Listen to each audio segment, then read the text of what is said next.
টিঙা চাৰিআলি নাহকটা অঞ্চল পদ্ধতি নিৰ্মাণ কৰক টিঙা চাৰিআলি আৰু নাহকটা অঞ্চল পদ্ধতি নিৰ্মাণ কৰক বিজেপি হুঁচিয়াৰ নিৰ্মাণ বিভাগ হুঁচিয়াৰ লোক নিৰ্মাণ বিভাগৰ অভিযন্তা বিকে সিং গো বেক বিকে সিং কাম নাই বিকে সিং কাম নাই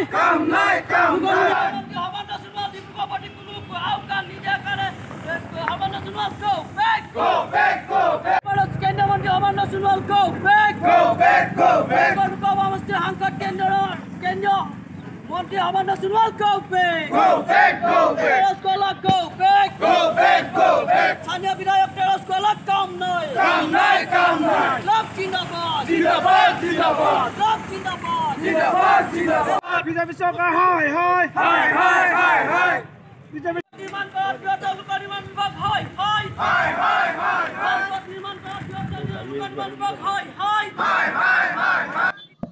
টিংৰাই চাৰিআলিৰ পৰা নাহৰকটীয়া সংযোগী এই পথ বহু দিন ধৰি বছৰ ধৰি জৰাজীৰ্ণ হৈ থকাৰ পাছত টেঙাখাট আঞ্চলিক ছাত্ৰ সন্থাই পূৰ্বতে আমি প্ৰতিবাদ কাৰ্যসূচী অব্যাহত কৰিছিলোঁ আজিও এই প্ৰতিবাদ কাৰ্যসূচী অব্যাহত কৰিছোঁ গতিকে এই পথ নিৰ্মাণৰ কাৰণে চৰকাৰে কোনো ব্যৱস্থা গ্ৰহণ নকৰিলে কেন্দ্ৰীয় মন্ত্ৰী সৰ্বানন্দ সোণোৱাল ডিব্ৰুগড় লোক সমষ্টিৰ পৰা সাংসদ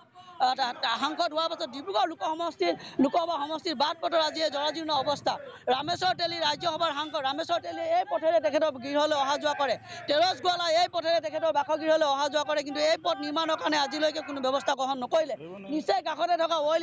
ইণ্ডিয়াৰো গধুৰ যান বাহন এই পথেৰে যোৱা আমি দেখিবলৈ পাওঁ গতিকে অইল ইণ্ডিয়াই হওক অসম চৰকাৰে হওক এই পথ নিৰ্মাণৰ কাৰণে কিন্তু আজিলৈকে কোনো ব্যৱস্থা গ্ৰহণ নকৰিলে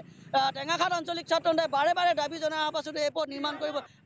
কৰিবৰ কাৰণে কোনো ব্যৱস্থা গ্ৰহণ নকৰাত আমি প্ৰতিবাদ সাব্যস্ত কৰিছোঁ ইয়াৰ লগতে আমি বিশেষ সূত্ৰে গম পাইছোঁ যে আজি প্ৰায় 2 মাহৰ আগত প্ৰায় 12.5 কোটি টকাৰ আবণ্টন হৈছিল এই পথ নিৰ্মাণ কৰিবৰ কাৰণে 12.5 কোটি টকাৰ পেকেজত অন্তৰ্ভুক্ত হোৱা টিংৰাই চাৰিআলিৰ পৰা নাহৰকটীয়া সংযোগী এই পথটো নিৰ্মাণ কৰিবৰ কাৰণে এই পেকেজটোৰ এই পথটোৰ নাম অন্তৰ্ভুক্ত আছে গতিকে সেই পেকেজত অন্তৰ্ভুক্ত হোৱা এই পথটো নিৰ্মাণ কৰিবৰ কাৰণে মানৱজ্যোতি গগৈ নামৰ এগৰাকী ঠিকাদাৰে আবণ্টন পোৱা বুলি আমি বিশেষ সূত্ৰে গম পাইছোঁ গতিকে মানৱজ্যোতি গগৈ আজিৰ পৰা 2 মাহৰ আগত কাম আৰম্ভ কৰিছিল আৰু যি কাম তেখেতৰ কামৰ নমুনা ৰাইজে উদঙাই দিছিল কাম শেষ হোৱা 3 দিন হোৱাৰ লগে লগে বখলে ৰাস্তা এৰি গৈছিল আজি 2 মাহৰ পাছত এই পথত প্ৰায় 2.5 ফুট 3 ফুটলৈকে দ গাঁত হৈছে গতিকে নিৰ্মাণ কৰা 2 মাহৰ পাছতে 2.5-3 ফুটকৈ দ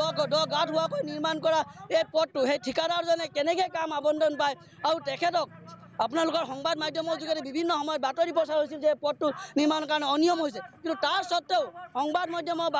বাতৰি প্ৰচাৰ হোৱাৰ পাছত আৰু ৰাইজে জনগণে বাৰম্বাৰ দাবী জনাৰ পাছত প্ৰতিবাদ কৰাৰ পাছতো কিন্তু মানৱজ্যোতি গগৈ নামৰ এই ঠিকাদাৰজনক কিন্তু এই পথ পুনৰ নিৰ্মাণ কৰিবৰ কাৰণে বাধ্য কৰাব নোৱাৰাটো অতি ৰহস্যৰ কথা মানৱজ্যোতি গগৈ কোনোবা মন্ত্ৰী বিষয়াৰ লগত ঘনিষ্ঠতা আছে নেকি মানৱজ্যোতি গগৈ কোনোবা লোক নিৰ্মাণ বিভাগৰ অভিযন্তাসকলৰ লগত ঘনিষ্ঠতা আছে নেকি আমাৰ আঞ্চলিক ছাত্ৰ সন্থাৰ কিন্তু আমাৰ প্ৰশ্ন হৈছে তেখেতৰ ওপৰত আমাৰ প্ৰশ্ন আছে গতিকে আমাৰ মনত প্ৰশ্ন উদয় হৈছে গতিকে আমি মানৱজ্যোতি গগৈ এই পথটো নিৰ্মাণ কৰিবৰ কাৰণে বাধ্য কৰাব নোৱাৰা জনপ্ৰতিনিধিসকল হওক কিন্তু এই লোক নিৰ্মাণ বিভাগৰ বিষয়া কাৰ্যালয়সকলক কিন্তু আমি প্ৰশ্ন আবেদন কৰিছোঁ অতি শীঘ্ৰে মানৱজ্যোতি গগৈ এনেধৰণৰ বিভিন্ন ধৰণৰ দুৰ্নীতি কৰাৰ কাৰণে তেখেতৰ যি ফাৰ্ম আছে সেই ফাৰ্ম ব্লেক লিষ্ট কৰক জিলা উপায়ুক্তক আমি আহ্বান জনাইছোঁ অতি শীঘ্ৰে মানৱজ্যোতি গগৈৰ ফাৰ্মখন ব্লেক লিষ্ট কৰক অন্যথা কিন্তু এই পথ নিৰ্মাণ কৰিবৰ কাৰণে ব্যৱস্থা গ্ৰহণ কৰক অন্যথা কিন্তু আমি টেঙাখাট আঞ্চলিক ছাত্ৰ সন্থাই পথ অৱৰোধৰ দৰে নতুবা জিলা উপায়ুক্তৰ কাৰ্যালয় ঘেৰাওৰ দৰে কাৰ্যসূচী গ্ৰহণ কৰিবৰ কাৰণে আমি বাধ্য হ'ম আজি কাৰ্যসূচীত আমি টেঙাখাট আঞ্চলিক ছাত্ৰ সন্থা টেঙাখাট আঞ্চলিক টাইপা আছে আৰু টিংৰাই চাৰিআলি বিভিন্ন অনুষ্ঠান প্ৰতিষ্ঠান টিংৰাই চাৰিআলি ব্যৱসায় সন্থা আছে গতিকে তেখেতক সকলো ৰাইজ টিংৰাই চাৰিআলি আৰু টেঙাখাটবাসী ৰাইজে আজি প্ৰতিবাদ সাব্যস্ত কৰিছোঁ গতিকে পুনৰবাৰ ৰাইজৰ আমি আহ্বান জনাইছোঁ অতি শীঘ্ৰে এই পথ নিৰ্মাণ কৰিবৰ কাৰণে ব্যৱস্থা গ্ৰহণ কৰক মানৱজ্যোতি গগৈ নামৰ এনে দুৰ্নীতিপৰায়ণ ঠিকাদাৰৰ যি ঠিকা ফাৰ্ম আছে এই ফাৰ্ম ব্লেক লিষ্টত কৰক অন্যথা কিন্তু আমি জিলা উপায়ুক্তৰ কাৰ্যালয়ৰ দৰে ঘেৰাও কৰিবৰ কাৰণে আমি বাধ্য হ'ম 1997 চনতে প্ৰতিষ্ঠা লাভ কৰা টেঙাখাটৰ অন্যতম ইংৰাজী মাধ্যমৰ বিদ্যালয় Dihing valley higher secondary school য'ত নেকি সুন্দৰ আন্তঃগাঁথনি অভিজ্ঞতা সম্পন্ন শিক্ষকৰ উন্নত মানৰ পাঠদান আৰু বিগত সময়ছোৱাৰ 18টা বছৰে হাইস্কুল শিক্ষান্ত পৰীক্ষাত 100% উত্তীৰ্ণ হাৰে অপ্ৰতিৰোধ শৈক্ষিক জয়যাত্ৰা অব্যাহত আছে